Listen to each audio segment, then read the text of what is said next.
what can be said about Spyro? Honestly, Spyro is one of, if not my favorite series of games that I play. I play a Spyro game pretty much every year on the channel. I love the original Spyro. In fact, I've beaten the original Spyro on everything. I've beaten it on PlayStation 1. I've beaten it on the PlayStation 2, the eBoot PSP on the PlayStation 3, the actual PSP. Like, I've beaten it in every single capacity, right? The original Spyro. I love it that much. So it really pains me when I see people saying that Spyro 2 is the GOAT. And for you grandmas out there, that means the greatest of all time. It is most assuredly not the greatest of all time. In fact, it is not the worst Spyro. That goes to this little stinker here. I mean, look, I wanted to give the game a fair shake. I wanted to play it from start to finish and remember why it is I hate that game. And I say hate, just saying it's the lowest ranked game of all the Spyro games outside of the obvious two, right? They came out on the PS2. Of the trilogy, it's the lowest ranked. Always Spyro 1, classic, tight controls. They nailed everything perfectly, and you had an amazing experience while playing it. Nasty Nork had a very simple premise. They made fun of him. He didn't like that. He turned all of the gems that he had into monsters and then encased all the dragons that existed in the realm. And you had to go free the dragons, and you also had to get all the gems that were turned into monsters. When it came to Nasty Nork, his motivation was simple, but every place you visited, you could feel his presence because they were all Norks. Every last one of the enemies that you fought in Spyro 1 was a Nork. From the first level all the way out, every hub world had Norks. They were all Norks, okay? But in the second game, in Spyro 2, I feel like you never really knew Ripto was involved with anything that was going on. And yes, I'm well aware there exists a YouTube video with Elora explaining why you're there, but here's the thing. Without Elora's context, even with Elora's context, by the way, you never felt at any point like Ripto was responsible for what was going on. The little cutscenes that happened before and after, they have nothing to do with Ripto. Ripto isn't in his own game. When I played Spyro 2, and we played it on the channel all the way through, start to finish, the first 2/3 of the game were fine.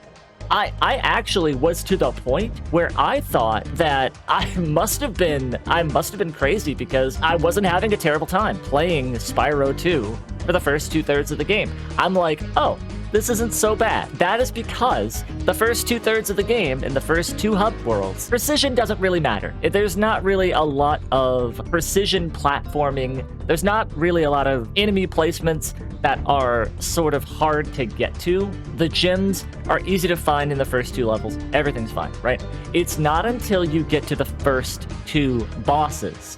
When you get to the first two bosses of this game, that's when everything starts falling apart. The first boss that you fight, I forget their names. I'll put them up on screen. But the first boss that you fight is fine. There's nothing wrong with it. It's a bit of a slog, but otherwise fine. Very simplistic fight. Run up, bash, and then run away to try and avoid his attacks, right? Super simple. I mean, classic Spyro. Hit them before they get to an area, dodge their attacks, and then beat the enemy. Bam, bada bing, bada boom, you're done, okay? But the second boss is when they introduce a camera angle that makes it difficult to actually run. In order for you to understand this, I need you to understand the whole game that you've been playing it third-person perspective. Camera behind, either active or passive, you get your choice. Regardless, you were in control of the camera every time. Now, in Spyro 2, specifically the bosses, the camera is fixed on the boss. Now, this actually seems like a really good idea. Like, having the camera fixed on the boss means that you never lose track of where the boss is. I feel like that was a problem in the first game that there wasn't really an auto lock, there wasn't really an auto target on it, but you didn't really need it. I mean, you were just running around the stage and then just flaming and smashing things, right? You didn't need it. You didn't need an auto target. In this game, I still feel like you didn't need an auto target, because what ends up happening when you fix that camera angle to the enemy, they switch the control scheme. So the control scheme is no longer third person, you're controlling it like with the camera behind you the whole time. No. Now you are fixed to that enemy, and not only are you fixed to that enemy, your control scheme is now a top-down control scheme.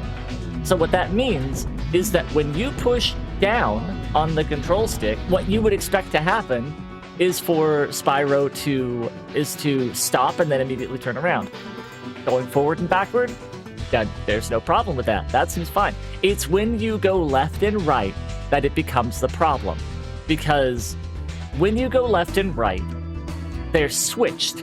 If you're going in reverse, like if you are running towards the enemy, and then you decide, oh, I need to go away and to the left, you do away and to the left. But because Spyro turns around in such a really strange way, he needs to do a giant circle around where it is that it doesn't feel tight. The controls don't feel tight at all. And that was my biggest problem with the final third of that game. The first 2/3 of the game, like I said, I thought I was going nuts. I thought I was like, I'm clearly misremembering because I'm having fun. Everything is fine. I don't understand why I didn't like it the first time. In the third act, you realize real quick why it is a bad game. And I feel like a lot of people remember the first two levels, the first 2/3 of the game, or hub worlds, not levels.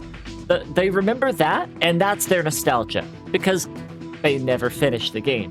If they did, they would have realized that those boss fights were awful. They killed it, absolutely killed the experience for me. Let me talk about Ripto for a little bit, because I think that Ripto could have been an awesome enemy. Because his presence, every time he's there, especially as he's coming through the portal for the first time, when Alora's explaining the backstory behind why he's there in the first place, he seems like an actual threat. He seems like he wants to do harm in Avalon. But his motivation is simply, I don't like dragons. That's it. It's just, I don't like dragons. And I'm like really trying to understand what the motivation is for me to take him out, because as far as I know, he just kind of shows up, randomly threatens them, and then we don't see him again for a couple hours. Now, I will say, before going into this, I thought that there was very little Ripto. Very little Reptar. No, I thought that there was very little Ripto in the actual game. I thought he showed up at the start and the end of the game, and that's it. He does actually make regular appearances through the game. So at least I'll give them some credit. He is actually present for more than I remember. But, and it's a big but, there's none of the worlds. None of the worlds you go to, none of them have anything to do with Ripto. The only thing in the world that has said that Ripto has actually been there are the little banners that you see on the hub world, and only the hub world. Why am I corralling sea turtles? Why am I helping these, like, villagers with this idols coming to life problem? Why am I doing any of this? Why am I protecting turtles from going into a stew thing in a butt? And again, all the minigames. And yes, that is including the trouble with the trolley. If you have not seen that video, I'll link it somewhere in here. It'll probably be in the description as well. But yeah, no, all of these minigames have nothing to do with Ripto. Nothing to do with Ripto at all. And that was kind of the infuriating thing for me as someone who does love Spyro and felt that Nasty Nork's presence was in the first one through most of it. You could, like, even if he presently wasn't there, you could see all of his, like, enemies that looked like him. They were all Norks that you were dealing with, right? So your motivation was to get rid of them and, I don't want to say cleanse the land, but meanwhile, in 2, you're just kind of going into this place and you're just doing tasks. That's it. To get orbs, which you need 40 of them, by the way. You need 40 orbs just to beat the final boss. I haven't even touched on that yet. The final boss, of course, being Ripto, which is an insanely stupid fight. No checkpoint at any point in the fight whatsoever. If you die on the 3rd phase of that boss, then that's it. You're starting back over. And if you lose all your lives, guess what? You're making that little hop of shame the entire way up those stairs until you reach the very top, and then you're going back in. And you only get like 5 tries at it, by the way. And that's including the 3 phases altogether. So I don't want to say that Ripto's Rage is the worst Spyro game. And again, I say all of this with love because I love Spyro. I love it to death. I have everything Spyro. I have the Spyro collection. I have a Spyro figure. I've got Spyro toys, even the Skylanders Spyro toy. Like, I've got all sorts of things that are all Spyro adjacent. I love Spyro. But this is really hard to play. And this is actually hard for me to wrap my head around because I love Spyro. I really do. But to see it be everything that Spyro is not, the terrible controls, the no gem collecting. Once you get about 2,000 gems or so, you don't need any other gems. You can do it for the collection purposes, but there's really no reason to get the gems. You have no real purpose to get the gems. And the orbs and the talismans, my biggest problem with Spyro 2 is that it is busy work. The entire time you're playing it is busy work. And if there's one thing that I hate in any game, it's busy work. And it just feels like they didn't really know what to do with Spyro in Spyro 2. They didn't really have, like, lore beyond Norks and dragons. But there's no dragons at all. And even Ripto says there's no dragons that are in this area. That's why I played the original, was to save the dragons, because that's who... You are a purple dragon, which is like a super rare dragon. So why am I not saving dragons? Who is Alora? Who is Hunter? Who is any of these characters that we're supposed to care about? Like, they were and I get it, they were trying their best to come up with a decent plot, but without establishing characters and without establishing anything other than, hey, Spyro's here, I felt like the game felt very empty compared to the original. And that's really all I wanted to say on it. I appreciate you sitting through this little ramble. If you did make it to the end of the video, thank you so much. I made it through the whole video without saying like, comment, and subscribe. Ah, crap. Hold on, don't...